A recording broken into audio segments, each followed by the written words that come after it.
তো ভিউয়ার্স, আলো ছায়ায় ঘেরা এই ঢাকেশ্বরী মন্দির, এই মন্দিরে আমি আসলাম। আমি ভাইয়া বিচরণ করে গেলাম। তো দেশ এবং দেশের বাইরে থেকে যারা দেখছেন তাদের নিশ্চয়ই ভালো লাগবে, কারণ আমি যেখানে যাই সে এলাকা মসজিদ, মন্দির, মাদ্রাসা, মানে যত দেখার মতো যত নিদর্শনগুলো আছে ভিউয়ার্স, আমি এগুলো ক্যামেরার মাধ্যমে তুলে ধরার চেষ্টা করি। আমি সারা বাংলাদেশ ঘুরি, আমি দেশের প্রত্যন্ত অঞ্চল ঘুরে ঘুরে এইভাবে আপনাদেরকে ভিউগুলো উপস্থাপন করার চেষ্টা করি ভিউয়ার্স। জানি না কতটুকু আপনাদের ভালো লাগবে ভিউয়ার্স। তো আজকে ভাইয়া চলে আসলাম এই এলাকায়, এত সুন্দর একটি মন্দির আমার চোখে পড়লো, আমি আসলে ভিডিও করতে বাধ্য। কারণ এই মন্দির সম্পর্কে আমি অনেক দিন ধরেই জানছিলাম, এবং এই মন্দির সম্পর্কে আমাকে অনেক সনাতনী ভাই রিকোয়েস্ট করেছিল যে দাদা আপনি আমাদের এই ঢাকেশ্বরী মন্দিরটা একটু আপনার কন্টেন্টের মাধ্যমে তুলে ধরেন। তো সেই ভালো লাগা থেকে কিন্তু আজকের এই কন্টেন্টটা তুলে ধরা ভিউয়ার্স। জানি না আমি কিভাবে উপস্থাপন করলাম। ঢাকের তালে কোমর দোলে, বাজারে বাজা ঢোল, বাজা কাসর বাজারে ঢোল। ঢাকেশ্বরী মন্দির ভিউয়ার্স। ভাইয়া আস্তে আস্তে সেই নারায়ণগঞ্জের ঢাকেশ্বরী এলাকা কিন্তু চলে আসলো ভিউয়ার্স। দেশে এবং দেশের বাইরে থেকে যারা আছেন এই প্রাচীন ঢাকেশ্বরী মন্দির সম্পর্কে আপনারা অনেকেই জানেন। তো আজকে এই মন্দিরের ভেতরে যাব, কি আছে না আছে এই মন্দির সম্পর্কে আপনাদের বিস্তারিত তুলে ধরার চেষ্টা করবো ভিউয়ার্স। কিন্তু কথা একটাই, আপনারা কেউ বাজে মন্তব্য করবেন না, কারণ আমি মুসলমান।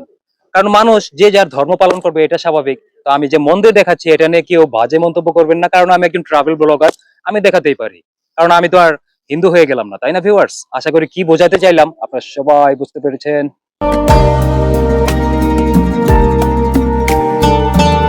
চমৎকার আলো ছায়ায় ঘেরা এই ঢাকেশ্বরী এলাকা ভিউয়ার্স, মনোরম পরিবেশ এবং প্রাকৃতিক ভিউ হচ্ছে ওয়াও। তো আজকে আমি ভাইয়া হাঁটি হাঁটি পাপা করে কিন্তু চলে এলাম সেই ঢাকেশ্বরী এলাকা ভিউয়ার্স।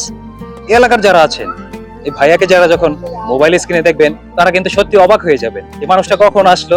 ঠিক এমনি করে একদিন পৌঁছে যাব কিন্তু আপনার এলাকায়, আপনি বুঝতেও পারবেন না, কারণ আমি এভাবেই চলে যাই এবং সবাইকে মোবাইলের স্ক্রিনের মাধ্যমে আমি প্রাকৃতিক নির্যাস এবং প্রাকৃতিক ভিউগুলো তুলে ধরার চেষ্টা করি, এটা আমার অভ্যাস ভিউয়ার্স। দেখতে পাচ্ছেন ভাইয়া কিন্তু হাঁটি হাঁটি পাপা করে সেই 70 কিংবা 75 বছরের পুরনো সেই ঢাকেশ্বরী মন্দিরে চলে আসলাম ভাইয়া। এই মন্দিরটা যিনি বানিয়েছে বা উদ্বোধন করে গেছে তিনি হচ্ছে ভাওয়াল রাজা। তো আজকে এই মন্দিরে ভাইয়া যাবে, ভাইয়া গিয়ে এই মন্দির সম্পর্কে আরো ডিটেল আপনাদের সামনে তুলে ধরার চেষ্টা করবে ভিউয়ার্স। আপনারা এই ভাইয়ের সঙ্গেই থাকেন এবং আসেন। কি দেখা যায় ভিউয়ার্স, ভাইয়া কিন্তু ঘোরে, সমস্ত দেশ ঘোরে, সমস্ত শহর আনাচে কানাচে ভাইয়া চষে বেড়ায় এবং সুন্দর সুন্দর ভিউগুলো আপনাদের সামনে তুলে ধরার চেষ্টা করে ভিউয়ার্স। কারণ এটা আমার একান্ত দায়িত্ব এবং কর্তব্য বলে আমি মনে করি ভিউয়ার্স। ভালোই লাগছে আলো ছায়া ঘেরাই ঢাকেশ্বরী এলাকা। আমি ভাইয়া ভীষণ টায়ার্ড, আজকে ঢাকেশ্বরী মন্দিরে আসলাম ভাইয়া। তো এই মন্দিরে স্বচ্ছ পানিতে আমি এখন হাত ধুবো, কারণ আমার হাতে অনেক ময়লা লেগে আছে। এই তো ভিউয়ার্স দেখতেই পাচ্ছেন ভাইয়া কিন্তু পুকুরের এই স্বচ্ছ পানি দিয়ে ভাইয়া হাত ধুচ্ছে, হাতটা ক্লিন করে রাখছে। কারণ ভাইয়া যেখানে যায় সে এলাকার চমৎকার চমৎকার ভিউগুলো ভাইয়া এভাবেই আপনাদের সামনে মোবাইল স্ক্রিনে উপস্থাপন করে। কারণ ভাইয়ার এটা আজকে নতুন না, সে ছোটবেলার অভ্যাস।